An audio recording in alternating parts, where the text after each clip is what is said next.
Banza wumve. Passons à table. Le repas sera prêt dans 10 minutes. As-tu faim? Oui, j'ai un petit crêpe à cuisiner. J'ai préparé des pâtes, ton mange et morceaux avec nous et les adore. Tu veux bien mettre à table? Oui, je la nettoie un coup et je la mets, mais dis-moi où est le pain? Dans la boîte à pain, j'ai acheté des baguettes fraîches ce matin. D'accord. Je mettrai le plat sur la table et chacun verra comme il veut. Bonjour, soyez bienvenus sur Smartness Mahwi TV. Muraho muhawe ikaze kuri Smartness Mahwi TV. Uyu mwanya rero tugiye kwibanda kwiga igifaransa ariko cyane igifaransa cyo kuvuga. Tugiye gukemura ikibazo cy'uburyo ubuzi amagambo menshi mu gifaransa ariko wakumva umukavukire yavuga rwose bikakuyobera. Yabyandika ukabyumva yavuga bikakuyobera. Iki kibazo ntago rero kibaho gusa, umuntu wese urimo kwiga ururimi yaba igifaransa yaba icyongereza, ibi ngibi bishobora kumubaho. Ariko ni wowe ufite urufunguzo rwo gukemura iki kibazo mu ntoki. Birazwi ko abafaransa by'umwihariko iyo bavuga wumva bavuga cyane, none iyo baganira ari babiri wumva rwose ari ibintu by'ikirenga. Uba wumva bagusize iyo utaramenyera igifaransa. Baguha audio n'amagambo usanzwe uzi ntubashe kuyumva. Waganira n'umuntu muvuga ururimi rumwe, niba uri umunyarwanda cyangwa se niba uri umurundi, mwaganira mwembi muvuga igifaransa mukabasha kumvikana. Ariko umuzungu yaza yavuga igifaransa wowe kikabasha kukunanira. Ni ukubera iki rero? Nta rindi banga mu kwiga igifaransa nk'uko abafaransa bavuga bihuta, nawe biragusaba ko amagambo makeya uzi, ntabwo ari ngombwa ko umenya amagambo menshi, makeya uzi uyavuga ute. Kora umwitozo wo kumva wigane, nta rindi banga. Usome banze kujye ugende buke, nurangiza wiha umuvuduko muremure. Uko urimo kwigana nawe biragufasha ubutaha ubashe kumva. Abantu barimo kwitegura gukora ibizame za DELF, iri somo by'umwihariko ni ingenzi. Wowe urimo kwiga igifaransa cyo kuvuga, iri somo by'umwihariko ni ingenzi kuri wowe. Ngiye kubanza nongere mbasomere, nimara kubasomera ndabasomera nihuta, mbabazeho ibibazo. Nimara kubabaza ibibazo mwebwe mufata urupapuro mu bisubize. Noneho tugiye kugenda interuro ku yindi. Nitumara kugenda interuro ku yindi mbisobanura, ngerageza kugufasha gusubiramo, nyuma nze kukwereka noneho uburyo uri busome ukifata amajwi kwa kundi dusanzwe tubigenza. Nizere ko byumvikanye neza. Urabanza utega amatwi, ugerageze gusubiza, urebe urwego rwawe uriho, ariko niba uri umutangizi urihutamo gakeya, ugenda interuro ku nteruro wihuta uvuga gahoro, ariko bize kurangira byibuze aka kadialogue gatoya. Utu tugambo dutoya, utu dialogue duto turakwigisha kuvuga igifaransa mu buryo bwihuse. Mbibutsa kandi igihe cyose urebye video zacu, igihe cyose ukunze video zacu, rwose ngusabe ntukajye wibagirwa gukora like. Uko urebye video zacu ujye ukora like. Niba ufite inshuti zirimo kwiga igifaransa, basangize nabo bishimire ibyo byiza nawe wagezeho. Umugisha wundi ntukuraho uwawe. Niba warakoze subscribe, urebe ko subscribe wakoze wakanze mu nzogera habaye umukara, niba kugira ngo notification zose, kugira ngo uko dukoze video igihita kugeraho. Hari abantu babifuza amasomo yacu bakagira ngo ntago turayategura. Niba wifuza isomo ryacu utwandikire, uduhamagare turi gutegurire. Niba utazi kandi ko twariteguye, andikamo iryo somo, wandikemo ngo by Smartness Mahwi TV, iryo somo rihita rizamo. Ntutinye kuduhamagara kandi ngo tukwigisha aho uri hose mu mpande z'isi. Maze iminsi ntabonekaga ariko ubu ndahari rwose, nshobora kubafasha mu buryo bushobotse bwose. Reka rero dusome twihuta, mbabazeho ibibazo noneho twagiye. Dialogue. Passons à table. Le repas sera prêt dans 10 minutes. As-tu faim? Oui, j'ai un petit crêpe à cuisiner. J'ai préparé des pâtes, ton mange et morceaux avec nous et les adore. Tu veux bien mettre à la table? Oui, je la nettoie un coup et je la mets, mais dis-moi où est le pain? Dans la boîte à pain, j'ai acheté des baguettes fraîches ce matin. D'accord. Bon, je mettrai le plat sur la table et chacun fera comme il veut. Compréhension. Reka mbabazeho ibibazo twumve ko mwabashe kugira icyo musigarana. Dans combien de temps le repas sera-t-il prêt? L'homme dit, j'ai un petit creux. Est-ce qu'il a faim? La femme a cuisiné des pâtes car Tom les adore. Que va faire l'homme avant de mettre la table? Chacun devra aller se servir dans la cuisine. Vous allez donner les réponses. Maintenant, tugiye kubanza noneho dusome iyi dialogue gahoro gahoro mbisobanura kugira ngo tuze kubasha gusubiza ibi bibazo. Dialogue, c'est-à-dire ikiganiro. Passons à table, tujye ku meza. Passons vient du verbe passer, ivuga kugenda, gutambuka. Passons à table, twajya ku meza. Le repas ni ibiribwa. Le repas sera, c'est le verbe être itondaguye muri fitire. Le repas sera prêt ni ukuvuga ngo ikintu kiteguye cyangwa se iyo bavuze le repas sera prêt, ibiryo biraba bibonetse. Sera le verbe être au futur. Je serai, tu seras, il sera, nous serons, vous serez, ils seront. Nzaba, uzaba, azaba, tuzaba, muzaba, bazaba. Le repas sera prêt dans 10 minutes. Dans ibiryo biraboneka mu minota 10. Minute ni minota. As-tu faim? As-tu? C'est le verbe avoir ariko uburyo bwo kubaza ibibazo cyo bita inversion du sujet. Inversion du sujet. As-tu faim? Faim bivuga inzara. Faim inzara.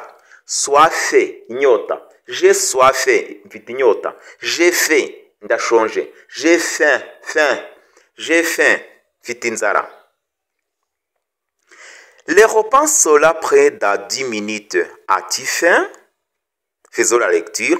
Le repas sera prêt. Le repas sera prêt. Le repas sera prêt dans 10 minutes. Dans 10 minutes. As-tu faim? Twibuka ko intego ari ukuza kurangiza natwe dusoma kwa kundi kuri wa muvuduko. Gake uzi ukavuge neza. Le repas sera prêt dans 10 minutes. As-tu faim? Le repas sera prêt dans 10 minutes. As-tu faim? Le repas sera prêt dans 10 minutes. As-tu faim? Vous me souvenez mon? Le repas sera prêt dans 10 minutes. As-tu faim? Le repas sera prêt dans 10 minutes. As-tu faim? Le repas sera prêt dans 10 minutes. As-tu faim? Oui, j'ai un petit creux. Oui, j'ai un petit creux.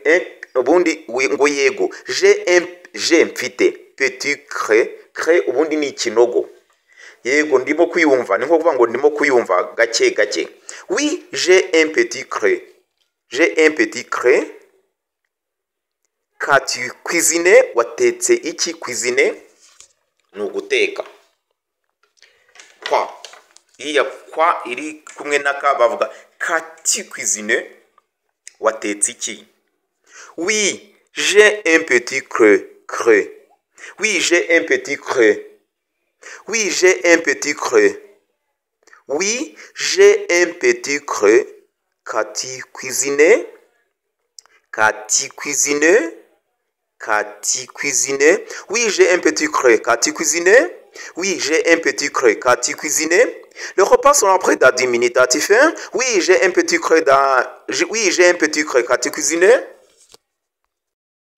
J'ai préparé des pâtes. J'ai préparé des pâtes. Nateguye. Préparer ni ugutegura. J'ai préparé ni verbe préparer itondaguye muri passé composé. Twibuka ko passé composé ari inshinga auxiliaire. Hano auxiliaire ni verbe avoir ni inshinga ifasha. Tukongeraho participe passé du verbe à conjuguer. Murebe participe passé kuri Smartness Mahwi TV twarariteguye isomo.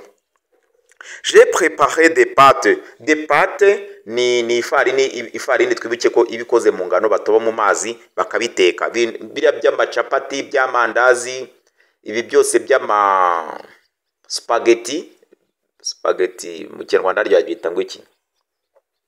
Murabyibuka bino amakaroni. Biriya nabyo babyita amapate. Ibyo bintu byose bikoze mu ifarini babyita za pate. J'ai préparé des pâtes. Nateguye pate nizo produits zikoze mu mafarini nyine. Tom mange un morceau. Un morceau na agasate. Tom Tom ararya agasate avec nous, arasangira agasate natwe, avec hamwe, nous twebwe. Et il les adore. Le irasimbura pate nyine, nuvuga ngo arazikunda. Adore no gukunda cyane, kumva ukunze ikintu cyane, ariko ntago bivuga gukunda umuntu. Gukunda umuntu ni aimer, naho gukunda ikintu ni adore. Et il les adore, arazikunda cyane za pate. Tu veux bien mettre la table, ukeneye gutegura ameza, ukeneye gushyiraho ameza, nuvuga ngo agashyiraho ameza nyine bagiye kuriraho. J'ai préparé des pâtes. Vous allez répéter. Musubiremo. J'ai préparé des pâtes. Pâtes. J'ai préparé des pâtes. Tom mange un morceau. Un morceau avec nous. Et il les adore. Il les adore. Tu veux bien mettre la table. Tu veux bien mettre la table. J'ai préparé des pâtes. Tom mange un morceau avec nous et il les adore. Tu veux bien mettre la table. J'ai préparé des pâtes. Tom mange un morceau avec nous et il les adore. Tu veux bien mettre la table. J'ai préparé des pâtes. Tom mange un morceau avec nous et il les adore. Tu veux bien mettre la table. J'ai préparé des pâtes, Tom mange un morceau avec nous et il les adore. Tu veux bien mettre la table? Oui, je la nettoie. Oui, yego, je la nettoie. Iriya la irasimbura la table. Je la nettoie, ndayasukura. Nettoie vient du verbe nettoyer. Inshingano twaratondoge mwandike uko dutondagura verbe nettoyer nuko nguko gusukura. Je la nettoie un coup. Isogonda imwe ndabanyarangije. Un coup ni ikintu gikubita isogonda imwe kikaba kivuye mu nzira. Un coup by'umuntu umwe kikaba kirarangiye. Je la nettoie un coup et je la mets. Ndayategura isogonda imwe mbe ndangije kuyategura. Kuyashyiraho. Mais vient du verbe mettre ivuga gushyira. Nyashyireho, nyategure. Mais ariko dis-moi mbwira. Dis-moi où hehe où est le pain, umugati uri he? Uwe hehe. Où est le pain, umugati uri he? Le pain ni umugati. Oui, je la nettoie un coup et je la mets, mais dis-moi où est le pain. Oui, je la nettoie un coup et je la mets, mais dis-moi où est le pain. Oui, je la nettoie un coup. Oui, je la nettoie un coup et je la mets, mais dis-moi où est le pain. Oui, je la nettoie un coup et je la mets, mais dis-moi où est le pain. Oui, je la nettoie un coup et je la mets, mais dis-moi où est le pain. Oui, je la nettoie un coup et je la mets, mais dis-moi où est le pain. Oui, je la nettoie un coup et je la mets, mais dis-moi où est le pain. Dans la boîte à pain, mukabuwata agasanduku, ahantu nyine hari udusanduku umuntu aba abikamo umugati nka tumwe abana bapfunyikamo. Dans la boîte à pain, mu gasanduku nyine mugasorori kabugenewe ko kubikamo umugati. J'ai acheté, naguze. C'est acheté bivuga kugura. J'ai acheté itondogoye muri passé composé. J'ai acheté des baguettes fraîches. Naguze imigati iri fraîche. Fresh ni ikintu nyine kiri kizima rwose cyakozwe uwo munsi. Niba ari inyama ziri frais ni inyama zabazwe uwo munsi.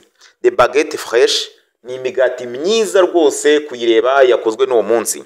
J'ai acheté des baguettes fraîches ce matin. Muri iki gitondo. Ce ni iki, matin gitondo. Dans la boîte à pain, j'ai acheté des baguettes fraîches ce matin. Dans la boîte à pain, j'ai acheté des baguettes fraîches ce matin. Dans la boîte à pain, j'ai acheté des baguettes fraîches ce matin. Dans la boîte à pain, j'ai acheté des baguettes fraîches ce matin. Dans la boîte à pain, j'ai acheté des baguettes fraîches ce matin. D'accord. D'accord. Yego nibyo. D'accord ni imvugo yo kwemera ikintu. Nibyo. D'accord. D'accord. Bon, nibyo. Je mettrai le plat sur la table. Je mettrai, c'est le verbe mettre qui est conjugué au futur simple. Ni mettre itondaguye mu gihe kizaza. Yego ndashyira ipura. Le plat ni ipura nyine icyo tuvuga ipura mu Kinyarwanda. Ndashyira ipura sur la table. Ndashyira ipura ku meza. Bon, je mettrai le plat sur la table et chacun ni buri umwe. Buri wese. Buri umwe. Et chacun fera comme il veut. Buri wese akore uko abyifuza. Fera, c'est le verbe faire au futur. Buri wese aza arakora comme nkaho, comme il veut. Il veut, c'est le verbe vouloir, rivuga kwifuza, gukenera. Buri wese arakora uko abyifuza. Ndategura ipura ku meza noneho buri wese arakora uko abyifuza. Ubwo buri wese ariseriva mu yandi magambo. Bon, je mettrai le plat sur la table. Bon, je mettrai le plat sur la table et chacun fera comme il veut. Et chacun fera comme il veut. Bon, je mettrai le plat sur la table et chacun fera comme il veut. Bon, je mettrai le plat sur la table et chacun fera comme il veut. Tugiye gusubiza noneho bya bibazo bwa mbere twari twabajije. Twagiye. Dans combien de temps le repas sera-t-il prêt? Mu gihe kingana iki ibiryo biraba bibonetse? C'est dans 10 minutes. Ati mu combien de temps mu gihe kingana gite ibiryo biraba bibonetse? Ni mu minota 10. Atangira avuga ngo le repas sera prêt dans 10 minutes. Ati faim? Niyo ntero inabivuga. 2. L'homme dit j'ai un petit creux. Est-ce qu'il a un peu faim? Ese arashonje mu byukuri uriya muntu? L'homme dit j'ai un petit creux. Est-ce qu'il a un peu faim? Igisubizo ni oui, il a un peu faim, arashonje nyine. La femme a cuisiné des pâtes car Tom les adore. Umudamu yatetse pâte kubera ko Tom azikunda. Nibyo cyangwa sibyo? Mbese mbere mwari mwabashe kubisubiza? La réponse est oui, arazikunda. Hari ahantu bavuga ngo j'ai préparé des pâtes, Tom mange un morceau avec nous et il les adore. 3. Et c'est 4. Que va faire l'homme avant de mettre la table? Umugabo arakora iki mbere yo gutegura ameza? Il va la nettoyer. Arabanza ayasukure. Il va la nettoyer. Chacun devra aller se servir dans la cuisine. Buri wese aragomba kujya kwiseriva mu gikoni. Nibyo bavuze, nibyo cyangwa sibyo? Non, c'est faux. C'est faux kuko baravuga ngo et chacun fera comme il veut. Arategura, je mettrai le plat sur la table et chacun fera comme il veut. Iyi tegise ntago igomeye, iyi dialogue ntago ikomeye, ariko birasaba ko uyakoraho umwitozo. Munyemerere rwose mufata umwanya duke muzi mutuvuge neza. Kumenya igifaransa ugomba ibyo uzi bike ukabivuga neza kandi ukabivuga wihuta kugira ngo bizagufashe kwigana abafaransa iyo bamaze kumenya kubigana burya no kubumva biba byemeye. Hari benshi wandikira texte bakabyumva haba no mu cyongereza nuko, ariko kugira ngo bumve igisobanuro mu gihe urimo kuvuga bikabanana kubera ikibazo cya prononciation. Dore ukuntu rero mugiye kurangiza musoma noneho mwifata amajwi kugira ngo mwumve ko mwabishoboye. Dialogue. Passons à table. Le repas sera prêt dans 10 minutes. As-tu faim? Oui, j'ai un petit creux. Quand tu cuisines? J'ai préparé des pâtes. Ton mange et morceaux avec nous et ils les adorent. Tu veux bien mettre à la table? Oui, je la nettoie un coup et je la mets. Mais dis-moi où est le pain? Dans la boîte à pain, j'ai acheté des baguettes fraîches ce matin. D'accord. Bon, je mettrai le plat sur la table et chacun fera comme il veut. Mu by'ukuri nguyu mwitozo ugomba gukora mu buzima bwa buri munsi. Fata iminota byibuze 30 ku munsi. Numara kwiha iminota ya buri munsi ntago ari iminota myinshi rwose, igifaransa uzisanga warakimenye. Icy'ingenzi ni discipline uziha rwose, tubyumvikane. Kora like, share, subscribe ntukajye ubyibagirwa ku mavideo yacu. Merci de nous avoir suivis. À la prochaine occasion. Au revoir. Mwakoze kudukurikira rero naho ubutaha. Mugire ibihe byiza.